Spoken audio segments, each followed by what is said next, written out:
Now, I've always recommended to people when they're using their computer system to live stream, even through to Zoom, but especially if you're using things like YouTube or Instagram or LinkedIn or Facebook live streaming, you really need to have a good quality internet connection.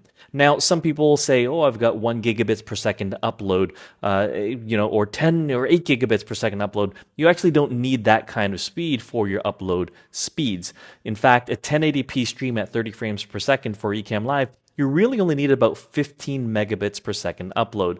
So there are some people in our Ecamm fam community that have Starlink satellite because where they live, there is no other type of internet connection from a wired perspective. So they're using a satellite internet connection, and that still allows them to produce content live streaming wise and producing a 1080p 30 frames per second, or even sometimes even a 60 frames per second video feed.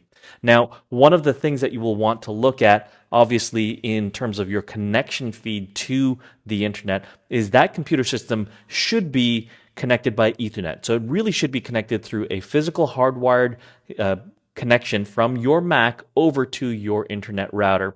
That way you're not having to deal with any problems and challenges that Wi-Fi essentially does produce. You see, Wi-Fi is great because it's convenient. There's nothing that we have to do in terms of dragging a cable around our house or our office.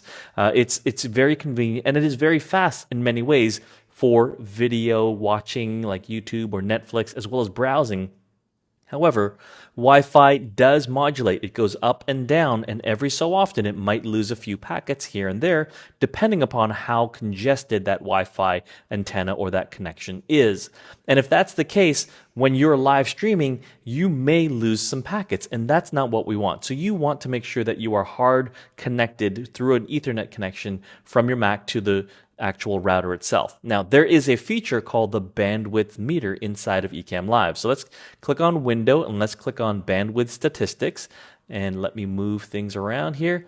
And you will see that this window here will show you how much internet upload speed your computer is currently going through and what it needs. And if that degrades a little bit, even like if you're losing packets or if the speed slows down, Ecamm Live will actually change the bitrate and or the resolution of your live stream. And that's not necessarily something that you want. However, from a safety perspective, Ecamm Live is able to maintain that connection, and that's the most important thing. The last thing you want is to lose the actual live stream itself. It's okay if it goes into a degraded mode. However, we're going to do everything that we can in order to not have that happen. So let me go ahead and click on New, and I'm just going to create a test live stream to my channel. I'm going to go unlisted, and I'm going to go ultra low, and I'm going to go live right now. So now that I'm going live, you will see the bandwidth statistics lines move. So this vertical green line essentially is the timeline of where what's happening behind that line itself. So now you can see that essentially from a rolling required bandwidth, I need about 7.5 megabits per second upload speed. And the average throughput is going about the same speed. However, you can see the actual bandwidth that goes up and down. Remember, this is modulating, right? So you can see this little white line going up and down, up and down. And the red line essentially is going to tell me really things going well or not. Now, I can go ahead over here, and I'm just going to kind of congest my network a little bit, and I'm going to start to do a speed test on the download. And because I have a very fast download, that's not really going to cause any problems.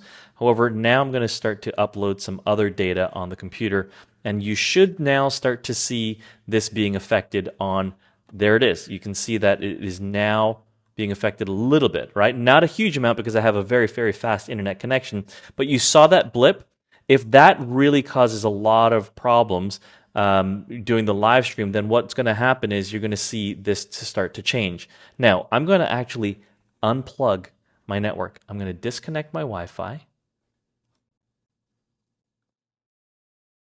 And on top of that, I'm going to unplug the network. So give me one quick second. What you're going to see is now all of a sudden, this is like an internet outage. You see that dropped? Now the white line is at the bottom, and Ecamm is now caching this information. It's now in the red zone saying, hey, there's a problem here. You better hurry up. You better hurry up. And now it's here. Boom. The connection is now gone. So you can see the live stream has now stopped, but I can continue recording or end that session. So this is essentially one of those fail safes with regards to Ecamm Live and how it works. If you are having a lot of internet problems or maybe a lot of disconnection issues when you're live streaming, you need to look at what's happening. And much of the time, what you'll notice is that your bandwidth or something's awry in terms of what your uploading bandwidth is.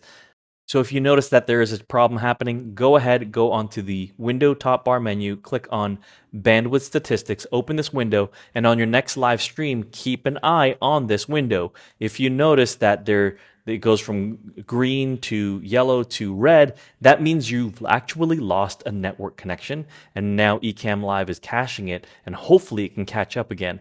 But if that's there, then you know that it's not a software problem, it's not a platform like Facebook problem, it's actually an internet connection problem on your end.